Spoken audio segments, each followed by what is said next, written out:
होलिका दहन कैसे करें? पूजा मंत्र आदि की जानकारी। हिंदू धर्म में होली पर्व की विशेष मान्यता होती है। फाल्गुन माह की पूर्णिमा तिथि के दिन होलिका दहन किया जाता है और इसके अगले दिन होली मनाई जाती है। इस साल होलिका दहन 24 मार्च और होली का त्योहार 25 मार्च को है। होली रंगों का त्योहार है और इस दिन हर कोई रंगों में सराबोर नजर आता है। होलिका पूजन के समय सभी को एक लोटा जल, कुंकू, चावल, गंध, पुष्प, कच्चा सूत, गुड़, साबुत हल्दी, मूंग, बताशी, गुलाल और नारियल आदि से पूजन करना चाहिए। सूर्यास्त के बाद प्रदोष काल में होलिका में अग्नि प्रज्वलित कर दी जाती है। होलिका के चारों ओर कच्चे सूत को 7 या 3 परिक्रमा करते हुए लपेटा जाता है। तत्पश्चात लोटे का शुद्ध जल व अन्य पूजन की सभी वस्तुओं को एक एक करके होलिका को समर्पित किया जाता है। कंकु, चावल व पुष्प का पूजा में उपयोग किया जाता है।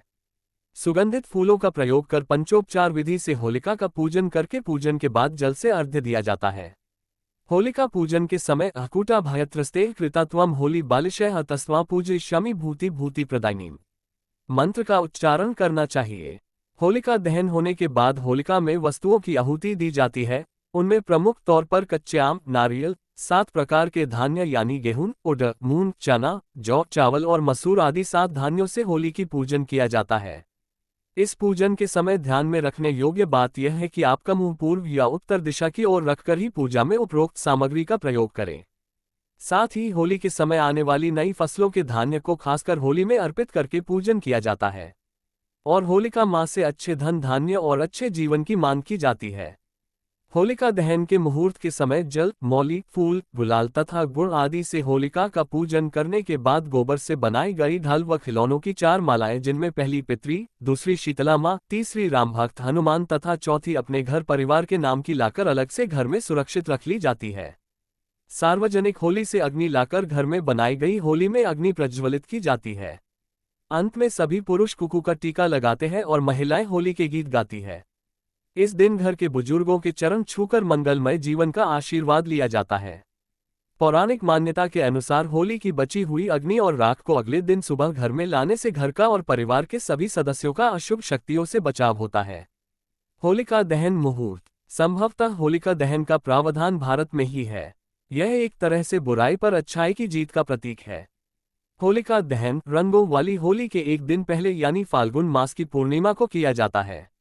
इसके अगले दिन रंगों से खेलने की परंपरा है, जिसे धुलेंडी, धुलंडी आदि नामों से भी जाना जाता है।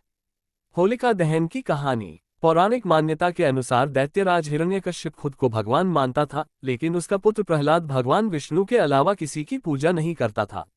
ये देख हिरण्यकश्यप काफी क्रोधित हुआ और अंततः उसने अपनी बहन होलिका को आदेश दिया कि वह प्रहलाद को गोद में लेकर अग्नि में बैठ जाए।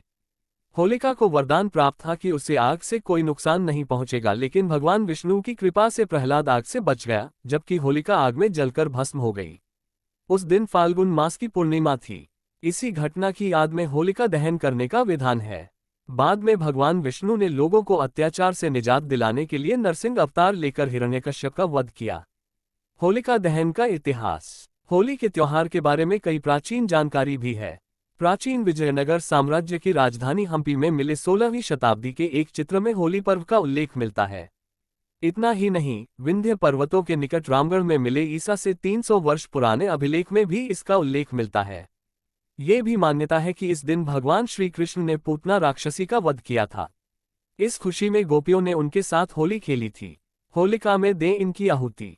होलिका दहन के दौरान कच्चे आम, नारियल, भुट्टे, सप्तधान्य, चीनी के बने खिलौने, सांकेतिक रूप से नई फसल का कुछ अंश की आहुति दी जाती है।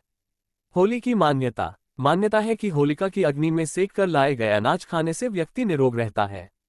होली की बची हुई अग्नि और राख को अगले दिन प्रातः घर में लाने से घर से नकारात्मक शक्तियां दूर होती हैं।